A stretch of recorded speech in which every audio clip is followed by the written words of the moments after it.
ನಮಸ್ಕಾರ ಸ್ನೇಹಿತರೆ, ನಮ್ಮ ಹೊಸ ದಾರಿ ದೀಪ ಯೂಟ್ಯೂಬ್ ಚಾನಲ್ಗೆ ಸ್ವಾಗತ. ವೃಶ್ಚಿಕ ರಾಶಿಯ ಸ್ನೇಹಿತರೆ, ಈ ವಿಡಿಯೋವನ್ನು ಮುಂದೆ ನಡೆಸುವ ಮೊದಲು ನಾನು ನಿಮಗೆ ಒಂದೇ ಒಂದು ಮಾತನ್ನು ಹೇಳಲು ಬಯಸುತ್ತೇನೆ. ಕಳೆದ ಕೆಲವು ದಿನಗಳಿಂದ ನಿಮ್ಮ ಜೀವನವು ಯಾವುದೋ ದೊಡ್ಡ ತಿರುವಿನತ್ತ ಸಾಗುತ್ತಿದೆ ಎಂದು ನಿಮಗೆ ಅನಿಸುತ್ತಿದ್ದರೆ ಈ ವಿಡಿಯೋವನ್ನು ಕೊನೆವರೆಗೂ ಖಂಡಿತವಾಗಿಯೂ ನೋಡಿ. ಏಕೆಂದರೆ ಇಂದಿನ ಗ್ರಹಗಳ ಸ್ಥಿತಿಯು ವೃಶ್ಚಿಕ ರಾಶಿಯವರಿಗೆ ಕೆಲವು ಸೂಚನೆಗಳನ್ನು ನೀಡುತ್ತಿವೆ. ಅವುಗಳನ್ನು ಹಗುರವಾಗಿ ತೆಗೆದುಕೊಳ್ಳುವುದು ಸರಿಯಲ್ಲ. ಈ ಸಂದೇಶ ಪ್ರತಿಯೊಬ್ಬರಿಗೂ ಅಲ್ಲ, ಇದು ಕೇವಲ ಆ ಜನರಿಗೆ ಮಾತ್ರ ಯಾರು ದೀರ್ಘಕಾಲದವರೆಗೆ ತಾಳ್ಮೆ, ಶ್ರಮ ಮತ್ತು ಹೋರಾಟವನ್ನು ಮಾಡುತ್ತಿದ್ದರೋ ಅವರಿಗೆ. ಮುಂಬರುವ ಸಮಯದಲ್ಲಿ ಯಾವುದಾದರೂ ಮುಖ್ಯ ನಿರ್ಧಾರ, ಹೊಸ ಸುದ್ದಿ ಅಥವಾ ಯಾವುದಾದರೂ ಸತ್ಯ ಹೊರಬರಬಹುದು. ಇದು ಅನೇಕ ಜನರ ಆಲೋಚನೆಯನ್ನೇ ಬದಲಾಯಿಸಬಹುದು. ಆದ್ದರಿಂದ ಈ ಇಡೀ ವಿಡಿಯೋವನ್ನು ಬಿಡದೆ ಕೊನೆವರೆಗೂ ನೋಡಿ. ಮೊದಲನೆಯದಾಗಿ, ನಿಮಗೆ ಭಗವಾನ್ ಮಹಾದೇವನಲ್ಲಿ ನಂಬಿಕೆ ಇದ್ದರೆ ಕಮೆಂಟ್ನಲ್ಲಿ ಹರ ಹರ ಮಹಾದೇವ್ ಎಂದು ತಪ್ಪದೆ ಬರೆಯಿರಿ. ನಿಮ್ಮ ಶ್ರದ್ಧೆ ಮತ್ತು ಸಕಾರಾತ್ಮಕ ಆಲೋಚನೆ ನಿಮ್ಮ ಆತ್ಮವಿಶ್ವಾಸವನ್ನು ಇನ್ನಷ್ಟು ಗಟ್ಟಿಗೊಳಿಸುತ್ತದೆ. ಸ್ನೇಹಿತರೆ, ನೀವು ಇಂತಹದ್ದೇ ರಹಸ್ಯಮಯ ಹಾಗೂ ಪ್ರೇರಣಾದಾಯಕ ರಾಶಿ ಫಲಗಳನ್ನು ಮೊದಲಿಗೆ ಪಡೆಯಲು ಬಯಸಿದರೆ ಈಗಲೇ ಈ ವಿಡಿಯೋವನ್ನು ಲೈಕ್ ಮಾಡಿ, ನಮ್ಮ ಚಾನೆಲ್ ಅನ್ನು ಸಬ್ಸ್ಕ್ರೈಬ್ ಮಾಡಿ ಮತ್ತು ಬೆಲ್ ಐಕಾನ್ ಅನ್ನು ಖಂಡಿತವಾಗಿಯೂ ಒತ್ತಿ. ಇದರಿಂದ ಮುಂಬರುವ ಯಾವುದೇ ಪ್ರಮುಖ ವಿಡಿಯೋ ನಿಮ್ಮಿಂದ ಮಿಸ್ ಆಗುವುದಿಲ್ಲ. ಸ್ನೇಹಿತರೆ, ಜೀವನದಲ್ಲಿ ಕೆಲವು ಘಟ್ಟಗಳು ಬರುತ್ತವೆ. ಆಗ ಸನ್ನಿವೇಶಗಳು ಇದ್ದಕ್ಕಿದ್ದಂತೆ ಬದಲಾಗುತ್ತಿರುವಂತೆ ಭಾಸವಾಗುತ್ತದೆ. ಕೆಲವರಿಗೆ ಈ ಸಮಯ ಹಳೆ ವಿವಾದಗಳು ಬಗೆಹರಿಯುವ ಸಮಯವಾಗಬಹುದು. ಇನ್ನು ಕೆಲವರಿಗೆ ಗೌರವ ಮತ್ತು ಗುರುತಿಸುವಿಕೆ ಸಿಗುವ ಸಮಯ. ಇನ್ನು ಕೆಲವರಿಗೆ ಹೊಸ ಅವಕಾಶಗಳ ಬಾಗಿಲು ತೆರೆಯುವ ಸಮಯ. ಆದರೆ ಪ್ರತಿಯೊಬ್ಬ ವ್ಯಕ್ತಿಯ ಪರಿಸ್ಥಿತಿಯು ಭಿನ್ನವಾಗಿರುತ್ತದೆ. ಆದ್ದರಿಂದ ಈ ವಿಡಿಯೋದಲ್ಲಿ ತಿಳಿಸಲಾದ ಸೂಚನೆಗಳನ್ನು ನಿಮ್ಮ ಜೀವನದ ಸಂದರ್ಭಕ್ಕೆ ಅನುಗುಣವಾಗಿ ಅರ್ಥ ಮಾಡಿಕೊಳ್ಳಿ. ಇಂದಿನ ಈ ವಿಶೇಷ ರಾಶಿ ಫಲದಲ್ಲಿ ನಾವು ಅನೇಕ ಸೂಚನೆಗಳ ಬಗ್ಗೆ ಚರ್ಚಿಸುತ್ತೇವೆ. ಇವು ಮುಂಬರುವ ದಿನಗಳಲ್ಲಿ ನಿಮ್ಮ ನಿರ್ಧಾರಗಳು, ಸಂಬಂಧಗಳು, ವೃತ್ತಿ ಜೀವನ ಮತ್ತು ಆತ್ಮವಿಶ್ವಾಸದ ಮೇಲೆ ಪ್ರಭಾವ ಬೀರಬಹುದು. ವಿಡಿಯೋದ ಕೊನೆಯ ಭಾಗವು ಅತ್ಯಂತ ಪ್ರಮುಖವಾಗಿದೆ, ಏಕೆಂದರೆ ಅಲ್ಲಿ ನಾವು ಆ ವಿಶೇಷ ಯೋಗದ ಬಗ್ಗೆ ಮಾತನಾಡುತ್ತೇವೆ. ಅದನ್ನು ಅನೇಕ ಜನರು ನಿರ್ಲಕ್ಷಿಸುತ್ತಾರೆ, ಆದರೆ ಅದೇ ಅವರಿಗೆ ಒಂದು ದೊಡ್ಡ ಅವಕಾಶವೆಂದು ಸಾಬೀತಾಗಬಹುದು. ಆದ್ದರಿಂದ ಎಲ್ಲಿಗೂ ಹೋಗಬೇಡಿ, ಕೊನೆವರೆಗೂ ನಮ್ಮೊಂದಿಗೆ ಇರಿ. ಏಕೆಂದರೆ ಇಂದಿನ ಈ ಸಂದೇಶ ಬಹುಶಃ ನಿಮ್ಮ ದೀರ್ಘಕಾಲದಿಂದ ಕಾಯುತ್ತಿದ್ದ ಸಂದೇಶವೇ ಆಗಿರಬಹುದು. ಕೆಲವೊಮ್ಮೆ ಜೀವನದಲ್ಲಿ ಒಂದು ಮೌನ ಆವರಿಸುತ್ತದೆ. ಅದು ಯಾವುದೇ ಬಿರುಗಾಳಿಗಿಂತಲೂ ಕಡಿಮೆ ಇರುವುದಿಲ್ಲ. ವಿಚಿತ್ರವೆಂದರೆ ಆ ಮೌನವನ್ನು ಪ್ರತಿಯೊಬ್ಬರೂ ಕೇಳಿಸಿಕೊಳ್ಳಲು ಸಾಧ್ಯವಿಲ್ಲ. ಕೇವಲ ದೀರ್ಘಕಾಲದಿಂದ ತನ್ನೊಳಗೆ ಹಲವು ವಿಷಯಗಳನ್ನು ಅಡಗಿಸಿಟ್ಟುಕೊಂಡಿರುವ ವ್ಯಕ್ತಿ ಮಾತ್ರ ಅದನ್ನು ಅನುಭವಿಸುತ್ತಾನೆ. ಕಳೆದ ಕೆಲವು ದಿನಗಳಿಂದ ನಿಮಗೂ ಮತ್ತೆ ಮತ್ತೆ ಯಾವುದೋ ಕಣ್ಣಿಗೆ ಕಾಣದ ಹೊಸ ಅಧ್ಯಾಯ ತೆರೆಯುತ್ತಿದೆ ಅನಿಸಿದರೆ, ಯಾವುದೋ ನಿಮಗೆ ಪದಗಳಲ್ಲಿ ವಿವರಿಸಲು ಸಾಧ್ಯವಾಗುತ್ತಿಲ್ಲವೆಂದರೆ ಮುಂದಿನ ಮಾತನ್ನು ಗಮನವಿಟ್ಟು ಕೇಳಿ. ಇದು ಕೇವಲ ಒಂದು ಕಥೆಯಾಗಿರಬಹುದು ಅಥವಾ ನಿಮ್ಮ ಮನಸ್ಸಿನ ಯಾವುದೋ ಅಡಗಿರುವ ಕನ್ನಡಿಯಾಗಿರಬಹುದು. ಒಬ್ಬ ವ್ಯಕ್ತಿ ಇದ್ದ. ಅವನು ವರ್ಷಗಳ ಕಾಲ ಇತರರ ಮಾತುಗಳು, ಆರೋಪಗಳು ಮತ್ತು ತಪ್ಪು ತಿಳುವಳಿಕೆಗಳ ಹೊರೆಯನ್ನು ತನ್ನ ಹೆಗಲ ಮೇಲೆ ಹೊರುತ್ತಿದ್ದ. ಅವನು ಪ್ರತಿ ಬಾರಿಯೂ ಸಮಯವೇ ಎಲ್ಲವನ್ನು ಸರಿ ಮಾಡುತ್ತದೆ ಎಂದು ಭಾವಿಸಿದ್ದ. ಆದರೆ ಸಮಯವು ಬದಲಾಗುವುದು ಮನುಷ್ಯನು ತನ್ನ ಒಳಗಿನಿಂದ ಬದಲಾಗಲು ಪ್ರಾರಂಭಿಸಿದಾಗ ಮಾತ್ರ.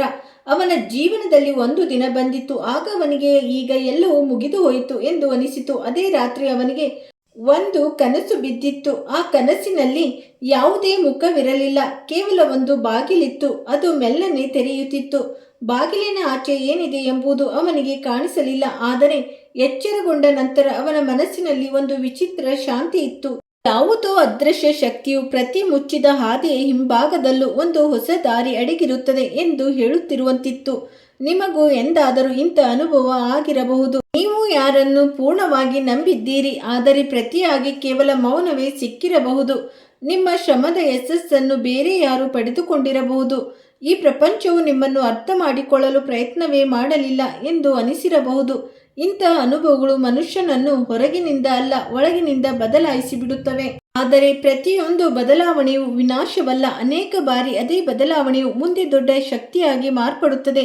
ಇಲ್ಲಿಂದಲೇ ಮೊದಲ ಒಗಟು ಪ್ರಾರಂಭವಾಗುತ್ತದೆ. ಕೆಲವು ಸೂಚನೆಗಳು ಜೀವನದಲ್ಲಿ ದಿಢೀರನೆ ಬರುವುದಿಲ್ಲ. ಅವು ಮೊದಲಿನಿಂದಲೇ ನಿಮ್ಮ ಸುತ್ತಮುತ್ತ ಇರುತ್ತವೆ. ವ್ಯತ್ಯಾಸವೆಂದರೆ ನಾವು ಅವುಗಳನ್ನು ಅಲ್ಲಿಯವರೆಗೆ ನೋಡಲು ಸಾಧ್ಯವಾಗುವುದಿಲ್ಲ. ಎಲ್ಲಿಯವರೆಗೆ ಒಳಗಿನ ತಳಮಳವು ನಮ್ಮನ್ನು ನೋಡುವಂತೆ ನಿರ್ಬಂಧಿಸುವುದಿಲ್ಲವೋ ಅಲ್ಲಿಯವರೆಗೆ. ಆದರೆ ನಾನು ನಿಮಗೆ ನಿಮ್ಮ ತೊಂದರೆಗಳನ್ನು ನಿವಾರಿಸಲು ಸರಿಯಾದ ಮಾರ್ಗವನ್ನು ತೋರಿಸುತ್ತಿದ್ದೇನೆ. ಸ್ನೇಹಿತರೆ, ನಿಮ್ಮ ಜೀವನದಲ್ಲಿ ಎಂಥದ್ದೇ ಸಮಸ್ಯೆಗಳಿದ್ದರೂ ಸ್ಕ್ರೀನ್ ಮೇಲೆ ಕಾಣುತ್ತಿರುವ ಗುರೂಜಿಯವರಿಗೆ ಕರೆ ಮಾಡಿ ನಿಮ್ಮ ಸಮಸ್ಯೆಗಳನ್ನು ಬಗೆಹರಿಸಿಕೊಳ್ಳಬಹುದು. ಗುರೂಜಿಯವರು ವಿದ್ಯೆ, ಉದ್ಯೋಗ, ವ್ಯಾಪಾರ, ಗಂಡ ಹೆಂಡತಿ ಕಲಹ, ಅತ್ತೆ ಸೊಸೆ ಕಲಹ, ಮದುವೆ ವಿಳಂಬ, ಸಂತಾನ ಸಮಸ್ಯೆ, ಶತ್ರು ಕಾಟ, ವಶೀಕರಣ, ನಿಮ್ಮ ಯಾವುದೇ ಸಮಸ್ಯೆಗಳಿದ್ದರೂ ತುಳುನಾಡಿನ ದೈವಾರಾಧನೆಯಿಂದ ಹಾಗೂ ಶ್ರೀ ಸಾಯಿಬಾಬಾ ದೈವಿಕ ಶಕ್ತಿಯಿಂದ ಶೀಘ್ರ ಶಾಶ್ವತ ಪರಿಹಾರ ಮಾಡಿಕೊಡುತ್ತಾರೆ. ಸ್ನೇಹಿತರೆ, ನಿಮಗೆ ಯಾವುದೋ ಒಂದು ಹಳೆಯ ಸಂದೇಶ ಹಠಾತ್ ಆಗಿ ನೆನಪಾಗುವುದು, ಮರೆತು ಹೋದ ವ್ಯಕ್ತಿಯ ನಿರ್ದಿಷ್ಟ ಕಾರಣವಿಲ್ಲದೆ ಮನಸ್ಸಿಗೆ ಬರುವುದು, ಅಥವಾ ಒಂದೇ ರೀತಿಯ ಆಲೋಚನೆಗಳು ಪದೇ ಪದೇ ಮರಳಿ ಬರುವುದು. ಅನೇಕ ಜನರು ಇದನ್ನು ಕಾಕತಾಳೀಯ ಎನ್ನುತ್ತಾರೆ, ಅನೇಕ ಜನರು ಇದನ್ನು ಮನಸ್ಸಿನ ಧ್ವನಿ ಎನ್ನುತ್ತಾರೆ. ಆದರೆ ಸತ್ಯವೇನು? ಇದರ ಉತ್ತರವನ್ನು ಪ್ರತಿಯೊಬ್ಬ ವ್ಯಕ್ತಿಯು ತಾನೇ ಹುಡುಕಿಕೊಳ್ಳಬೇಕಾಗುತ್ತದೆ. ನಾನು ನಿಮಗೆ ಇನ್ನೊಂದು ಘಟನೆಯನ್ನು ಹೇಳುತ್ತೇನೆ. ಒಬ್ಬ ವೃದ್ಧ ಸಾಧಕರು ಹೇಳುತ್ತಿದ್ದರು, ಕಷ್ಟದ ಸಮಯದಲ್ಲಿ ಮನುಷ್ಯನ ಅತಿ ದೊಡ್ಡ ಸಂಗಾತಿ ಎಂದರೆ ಅವನ ತಾಳ್ಮೆ. ಜನರು ಹೆಚ್ಚಾಗಿ ಫಲಿತಾಂಶವನ್ನು ನೋಡಿ ನಿರ್ಧಾರಗಳನ್ನು ತೆಗೆದುಕೊಳ್ಳುತ್ತಾರೆ, ಆದರೆ ಜೀವನದ ಹಾದಿ ನಿರ್ಧಾರವನ್ನು ಫಲಿತಾಂಶವಲ್ಲ, ತಾಳ್ಮೆ ಮಾಡುತ್ತದೆ. ಯಾರು ಕಷ್ಟದ ಸಮಯದಲ್ಲಿ ತಮ್ಮನ್ನು ತಾವು ನಿಭಾಯಿಸಿಕೊಳ್ಳುತ್ತಾರೋ ಅವರಿಗೆ ಭವಿಷ್ಯದ ಹಾದಿ ಬೇರೆಯಾಗಿ ನಿರ್ಮಾಣವಾಗುತ್ತದೆ. ಆ ಸಮಯದಲ್ಲಿ ಅವರ ಮಾತು ಯಾರಿಗೂ ಅರ್ಥವಾಗುವುದಿಲ್ಲ. ವರ್ಷಗಳ ನಂತರ ಅವರನ್ನು ನೆನಪಿಸಿಕೊಂಡವರು ಕಂಡುಕೊಂಡಿದ್ದೇನೆಂದರೆ ಕಷ್ಟದ ಸಮಯವು ನಿಜವಾಗಿ ಅವರನ್ನು ಮುರಿಯಲು ಬಂದಿರುವುದಿಲ್ಲ, ಹೊಸದಾಗಿ ರೂಪಿಸಲು ಬಂದಿತ್ತು. ಇದೇ ಕಾರಣಕ್ಕೆ ನೀವು ಇಂದು ನಿಮ್ಮೊಳಗೂ ಏನೋ ಬದಲಾಗುತ್ತಿದೆ. ಈಗ ನಿಮಗೆ ಕೇವಲ ತಳಮಳ ಅನುಭವವಾಗುತ್ತಿರಬಹುದು, ಆದರೆ ಪ್ರತಿಯೊಂದು ತಳಮಳದ ಅರ್ಥವು ಕೆಟ್ಟದ್ದೇ ಆಗಿರಬೇಕಿಲ್ಲ. ಕೆಲವೊಮ್ಮೆ ಆ ತಳಮಳವೇ ನಮ್ಮ ಹೊಸ ಆರಂಭದ, ನಮಗೆ ಕಾಯುತ್ತಿರುವ ಜಾಗಕ್ಕೆ ನಮ್ಮನ್ನು ಕರೆದೊಯ್ಯುತ್ತದೆ. ಆ ಸಮಯದಲ್ಲಿ ಈ ಮಾತುಗಳಲ್ಲಿ ನಿಮ್ಮ ಸ್ವಂತ ಜೀವನದ ಯಾವುದೋ ಒಂದು ನೆಲಕ್ಕೆ ಕಾಣಿಸುತ್ತಿದೆ ಅನಿಸಿದರೆ ನಿಮ್ಮ ಮನಸ್ಸಿನಲ್ಲಿ ಒಂದೇ ಮಾತನ್ನು ಪುನರಾವರ್ತಿಸಿ, ನಂಬಿಕೆ ಬೇರೆಯವರಿಗಾಗಿ ಅಲ್ಲ, ನಿಮ್ಮೊಳಗೆ ಅಡಗಿರುವ ಆ ಶಕ್ತಿಗಾಗಿ. ಅದು ನಿಮ್ಮನ್ನು ಪ್ರತಿಯೊಂದು ಕಷ್ಟದ ತಿರುವಿನಿಂದಲೂ ದಾಟಿಸಿದೆ. ಅನೇಕ ಬಾರಿ ಈ ಸಣ್ಣ ಸಂಕಲ್ಪವೇ ಮುಂಬರುವ ದಿನಗಳ ಅತಿ ದೊಡ್ಡ ಆಧಾರವಾಗುತ್ತದೆ. ಆದರೆ ಕತೆ ಇಷ್ಟಕ್ಕೆ ಮುಗಿಯಲಿಲ್ಲ, ಏಕೆಂದರೆ ಆ ವ್ಯಕ್ತಿ ಜೀವನದಲ್ಲಿ ನಡೆದ ಮುಂದಿನ ಘಟನೆಯು ಅವನ ವರ್ಷಗಳ ಹಳೆಯ ಆಲೋಚನೆಯನ್ನೇ ಬದಲಾಯಿಸಿತು. ತನ್ನ ಅತಿ ದೊಡ್ಡ ವಿರೋಧಿ ಎಂದು ಅವನು ಭಾವಿಸಿದ್ದ ಜನರು ಕೇವಲ ಸನ್ನಿವೇಶಗಳ ಭಾಗವಾಗಿದ್ದರು ಎಂಬ ಅರಿವು ಅವನಿಗಾಯಿತು. ಅಸಲಿ ಹೋರಾಟವು ಅವನ ಒಳಗಡೆ ನಡೆಯುತ್ತಿತ್ತು. ಯಾವಾಗ ಅವನು ಆ ಹೋರಾಟವನ್ನು ಗುರುತಿಸಿದನೋ ಆಗಷ್ಟೇ ಅವನ ಮುಂದೆ ಅವನ ಎಂದು ಕಲ್ಪಿಸಿಕೊಳ್ಳದ ಹಾದಿ ತೆರೆಯಿತು. ಈಗ ಪ್ರಶ್ನೆ ಮುಂದೇನಾಗುತ್ತಿದೆ ಎಂದಲ್ಲ, ಅಸಲಿ ಪ್ರಶ್ನೆ ಎಂದರೆ ಜೀವನವು ನಮ್ಮ ಮುಂದೆ ಹೊಸ ಸೂಚನೆಗಳನ್ನು ಇಟ್ಟಾಗ ನೀವು ಅದನ್ನು ಗುರುತಿಸುತ್ತೀರೋ ಅಥವಾ ಅದನ್ನು ಒಂದು ಸಾಮಾನ್ಯ ಕಾಕತಾಳಿ ಎಂದು ಭಾವಿಸಿ ಮುಂದೆ ಸಾಗುತ್ತೀರೋ ಎಂಬುದು. ಈ ಪ್ರಶ್ನೆ ಈಗ ಇಡೀ ಕಥೆ ಅತಿ ದೊಡ್ಡ ರಹಸ್ಯವಾಗಿದೆ ಮತ್ತು ಇದರ ಉತ್ತರ ಇನ್ನೂ ಬಾಕಿ ಇದೆ. ಆ ರಾತ್ರಿಯ ನಂತರ ಆ ವ್ಯಕ್ತಿ ಯಾರೊಂದಿಗೂ ತನ್ನ ಕನಸಿನ ಬಗ್ಗೆ ಪ್ರಸ್ತಾಪಿಸಲಿಲ್ಲ. ಜನರು ನಗುತ್ತಾರೆ ಎಂಬ ಭಯ ಅವನಿಗಿತ್ತು, ಅವನು ಭ್ರಮೆ ಎನ್ನುತ್ತಾರೆ ಅಥವಾ ಅವನ ಮೌನವನ್ನು ದೌರ್ಬಲ್ಯವೆಂದು ಭಾವಿಸುತ್ತಾರೆ. ಆದರೆ ಕೆಲವು ವಿಷಯಗಳು ಹಾಗಿರುತ್ತವೆ, ಅವುಗಳಿಗೆ ಪದಗಳ ಅಗತ್ಯವಿರುವುದಿಲ್ಲ, ಸಮಯದ ಅಗತ್ಯವಿರುತ್ತದೆ. ಮುಂದಿನ ಕೆಲವು ದಿನಗಳಲ್ಲಿ ಅವನು ಅನುಭವಿಸಿದ್ದೇನೆಂದರೆ ಯಾರ ಮಾತುಗಳು ಹಿಂದೆ ಅವನನ್ನು ಒಳಗಿನಿಂದ ಗಾಯಗೊಳಿಸಿದ್ದವೋ ಈಗ ಅವುಗಳ ಪ್ರಭಾವ ಮೊದಲಿನಂತೆ ಇರುವುದಿಲ್ಲ. ಅದು ಯಾವುದೇ ಪವಾಡವಾಗಿರಲಿಲ್ಲ, ಬದಲಿಗೆ ಒಳಗಿನಿಂದಾದ ಮೆಲ್ಲನೆ ಆರಂಭವಾಗಿತ್ತು.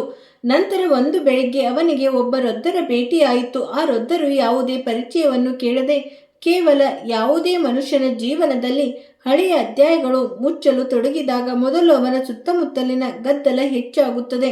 ಜನರು ಅವನನ್ನು ತಡೆಯಲು ಪ್ರಯತ್ನಿಸುತ್ತಾರೆ, ಏಕೆಂದರೆ ಬದಲಾವಣೆಯು ಯಾವಾಗಲೂ ಮೊದಲು ಇತರರಿಗೆ ಅಸಹಜತೆಯನ್ನು ಉಂಟು ಮಾಡುತ್ತದೆ ಎಂದು ಹೇಳಿದರು.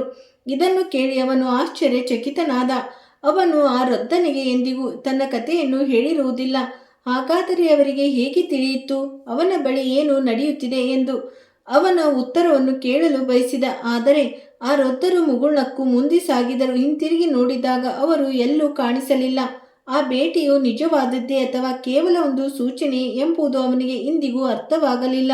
ಜೀವನದಲ್ಲಿ ಇಂಥ ಯಾರೋ ಒಬ್ಬ ವ್ಯಕ್ತಿ ಬಂದಿರಬಹುದು, ಅವರು 2-4 ಮಾತುಗಳನ್ನು ಹೇಳಿರಬಹುದು, ಆದರೆ ಆ ಮಾತುಗಳು ವರ್ಷಗಳ ಕಾಲ ನಿಮ್ಮೊಳಗೆ ಪ್ರತಿಧ್ವನಿಸುತ್ತಿರಬಹುದು. ಕೆಲವು ಜನರು ಕೇವಲ ಭೇಟಿಯಾಗಲು ಬಂದಿರುವುದಿಲ್ಲ, ಅವರು ದಿಕ್ಕನ್ನು ಬದಲಾಯಿಸಲು ಬಂದಿರುತ್ತಾರೆ. ಅವರ ಗುರುತು ತಕ್ಷಣವೇ ಸಿಗುವುದಿಲ್ಲ, ನಂತರ ಅರ್ಥವಾಗುತ್ತದೆ. ಇಲ್ಲಿಂದ ಎರಡನೇ ಒಗಟು ಪ್ರಾರಂಭವಾಗುತ್ತದೆ. ಜೀವನದ ಅತಿ ದೊಡ್ಡ ಹೋರಾಟ ಯಾವಾಗಲೂ ಹೊರಗಡೆ ನಡೆಯುವುದಿಲ್ಲ.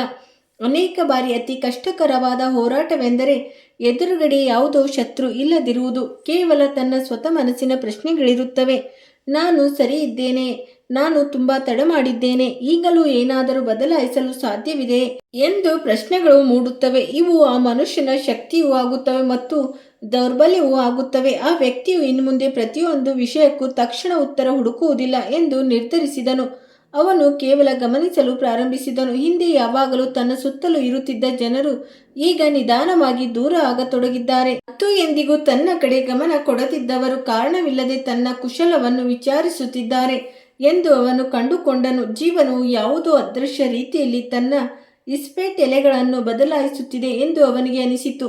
ಒಂದು ದಿನ ಅವನಿಗೆ ತನ್ನ ಮನೆಯ ಹಳೆ ಪೆಟ್ಟಿಗೆಯಲ್ಲಿ ಒಂದು ಕಾಗದ ಸಿಕ್ಕಿತು. ಆ ಕಾಗದದಲ್ಲಿ ವಿಶೇಷವಾದದ್ದೇನೂ ಬರೆದಿರುವುದಿಲ್ಲ, ಕೇವಲ ಒಂದು ವಾಕ್ಯವಿತ್ತು: ಸತ್ಯವು ತಡವಾಗಿ ಬರುತ್ತದೆ, ಆದರೆ ಖಾಲಿ ಕೈಯಲ್ಲಿ ಬರುವುದಿಲ್ಲ.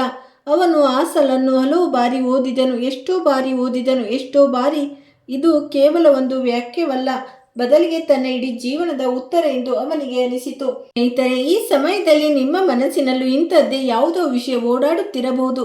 ಯಾವುದರ ನಿರ್ಧಾರ ಇನ್ನೂ ಆಗಿಲ್ಲವೋ, ನೀವು ಯಾರೊಂದಿಗೂ ಏನನ್ನು ಹೇಳಿರುವುದಿಲ್ಲ, ಆದರೆ ಒಳಗಿನ ಎಲ್ಲೋ ಒಂದು ಕಡೆ ಯಾರಾದರೂ ಒಂದು ದಿನ ನಿಜವು ಸ್ವತಃ ಮುಂದೆ ಬರಲಿ ಎಂಬ ಆಸೆ ಖಂಡಿತ ಇರುತ್ತದೆ. ಪ್ರತಿಯೊಬ್ಬ ಮನುಷ್ಯನ ಜೀವನದಲ್ಲೂ ತನ್ನ ಧ್ವನಿಯನ್ನು ಯಾರೂ ಕೇಳುತ್ತಿಲ್ಲ ಎಂದು ಅನಿಸುವ ಕ್ಷಣ ಬರುತ್ತದೆ. ಆದರೆ ಸಮಯಕ್ಕೆ ತನ್ನದೇ ಆದ ಹಾದಿ ಇರುತ್ತದೆ. ಅದು ಪ್ರಶ್ನೆ ಕೇಳಿದ ದಿನವೇ ಪ್ರತಿಯೊಂದಕ್ಕೂ ಉತ್ತರ ಕೊಡುವುದಿಲ್ಲ. ಸ್ನೇಹಿತರೆ, ನಮ್ಮ ಬಳಿ ಇರುವ ವಸ್ತುವಿನ ಮೌಲ್ಯ ನಮಗೆ ತಡವಾಗಿ ಅರ್ಥವಾಗುತ್ತದೆ ಮತ್ತು ಹಲವು ಬಾರಿ ನಮ್ಮ ಮೌಲ್ಯ ನಮಗೆ ಅರ್ಥವಾಗುವುದು ನಾವು ಇತರರ ದೃಷ್ಟಿಯಿಂದ ನಮ್ಮನ್ನು ನಾವು ನೋಡುವುದನ್ನು ನಿಲ್ಲಿಸಿದಾಗ.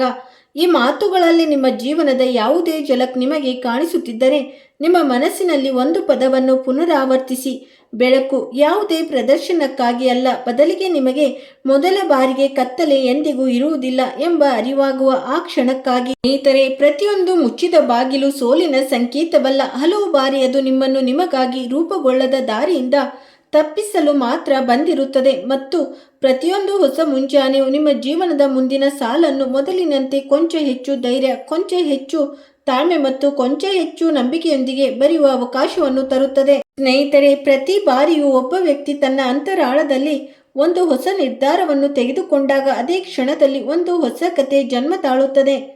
ಹೀಗೂ ಆಗಿರಬಹುದು.